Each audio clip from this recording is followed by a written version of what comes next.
In this lesson, what we want to do is take a look at how to create a basic select statement.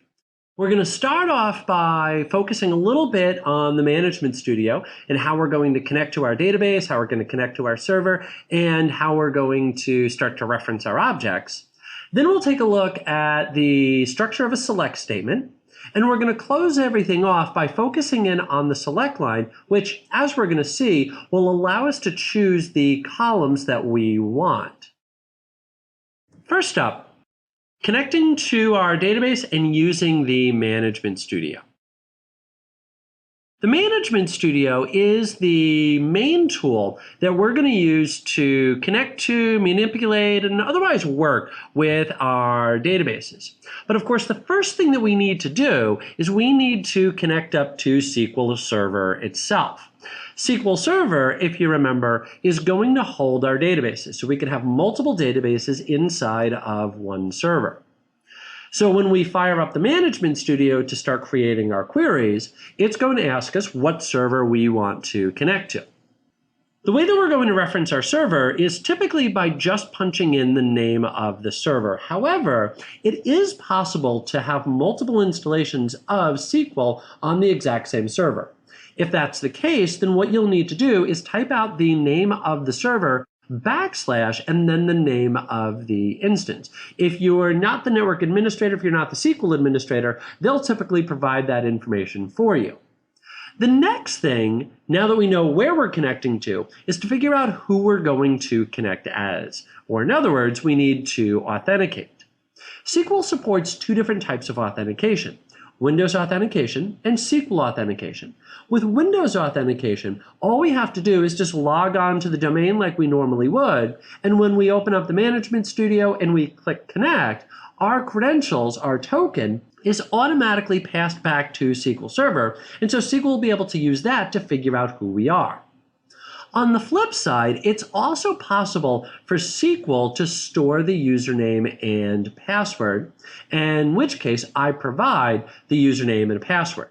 You're going to notice that when we open up the dialog box, if I would choose SQL authentication, that it would then prompt me for a password, username and a password. But if I'm utilizing Windows authentication, it's not going to ask me for separate credentials. In which case, what I'll need to do is use the run as capability to change the context for the application. Additionally, on the Connect screen, we have the option to choose the database that we want to connect to. If you don't specify the database that you want to connect to, SQL will automatically drop you into your default database. More often than not, your default database is going to be a little database known as master, and master is just a generic little database that, well, knows everything about SQL. So I guess maybe the word generic isn't the right term, but it's the core, it's the heart. And one thing about master is that it's always going to be there. You're always going to have access to it. If master isn't there, trust me, you've got other problems on your server.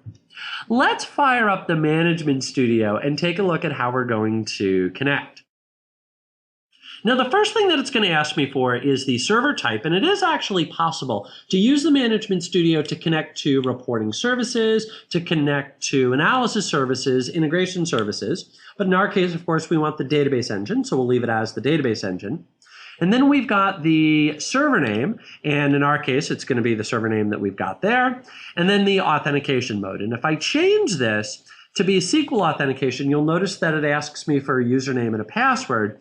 If we leave it, however, with just Windows authentication, you'll notice that it does not prompt me for a username and a password. That's going to be grayed out. If we wanted to connect as somebody other than who we're currently logged on as, we would need to do a run as. Under Options is where we can specify our database. So you'll notice that we've got Connect to Database. And then right here, I could drop down, hit Browse Server, choose the database that I wanted, or just type in the name of the database that I'm wanting to connect to. Once I've got everything selected, then I'm all set and ready to go and able to hit Connect. Now, when we're ready to create a query, all we have to do is click on the New Query button, or you'll notice the shortcut for that, which is Control-N. Once we have our query, window open. The next thing that we need to do is choose the database that we want to execute our query against. And you'll notice that we can do that in two separate ways. One way is by utilizing a bit of T-SQL, which is going to be used and then the name of the database. And then the second option that we have is to use the database's drop-down box. So if I come back over here, what you're going to notice up at the very top is that I've got the drop-down box where I could choose the database that I wanted, or I could type in the name of the database after use. So we could say use AdventureWorks. And then to execute a query, we click execute or simply hit F5. And I, generally speaking, just always hit F5. So we'll just hit F5, and you'll notice that we get a very simple little commands completed successfully. Now you're also going to notice in the Management Studio that there's an awful lot of information that we can get out of this about how we're currently connected. So for example, you're going to notice up at the very top on the dropdown that even though we chose to type in use AdventureWorks, that the dropdown list is updated and is showing us AdventureWorks.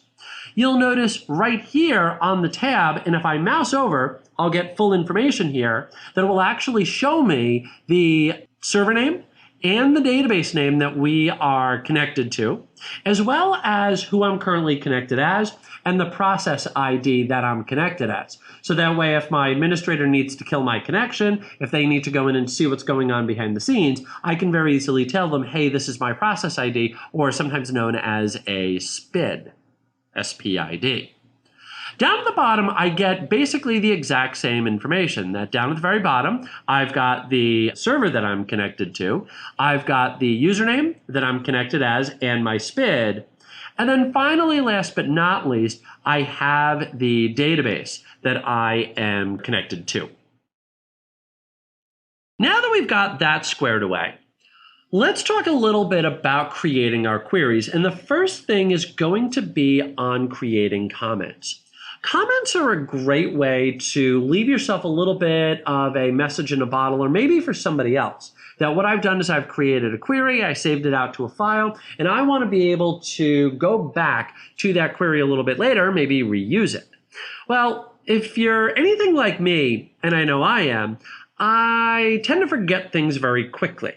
And so I may have created a query file and then forgotten later on what it is that I actually did inside of there. So having a comment can be a great way to just pass a little bit of information to future me.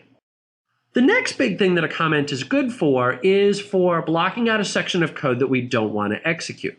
When we get into modifying data later, one of the things that I'm going to talk about is the fact that SQL does not have a Control-Z, that there is no undo option, that SQL, whether or not you're ready for it, is always going to assume that you know what you're doing.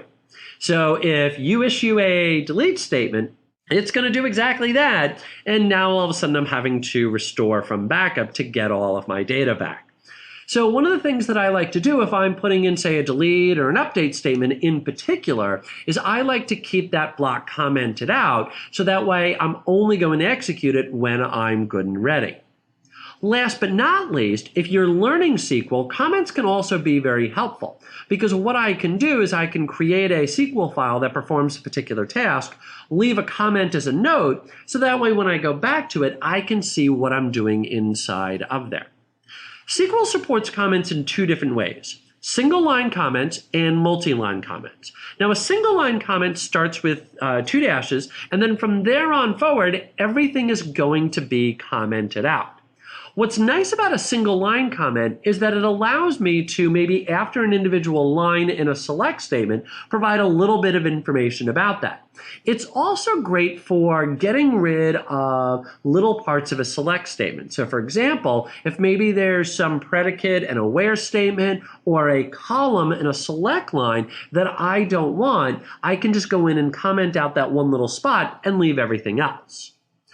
Most people will use single-line comments pretty much everywhere. Multi-line comments allow you to have carriage returns. About the only thing that I'm not allowed inside of a multi-line comment is another multi-line comment. The reason for that is you'll notice on the multi-line comments that they start and then end with a forward slash and an asterisk, and then end with an asterisk and a forward slash. Well, if I nest them, we don't know whether or not the asterisk forward slash is supposed to be for the outer one, for the inner one. Did we just want that as more comment stuff? SQL doesn't know. So what's going to wind up happening is it's just going to assume, oh, I've got an asterisk forward slash, you're trying to end your comment, and now I'm going to wind up getting an error message later on. So single line comments, generally speaking, are going to be the way to go. So if I come back to the Management Studio, what I can do if I wanted to put in a comment here is just simply 2 dashes and then connect to the AdventureWorks database. Now you'll also notice that there's a couple of shortcut keys inside the Management Studio to help you out. That I've got Control-K, Control-C, or that little key there to comment data section, or if I wanted to uncomment a section, it's going to be Control-K, Control-U. Now it's a 2-part keystroke. So if I come back up here and I just type out Control-K, Control-C, will comment, and then maybe Control-K, Control-U will uncomment, you'll notice that what I can do is just highlight those and then either click on the button, or I personally prefer the shortcut key, is I can say Control-K, Control-C, that will comment, Control-K, Control-U, and that will uncomment.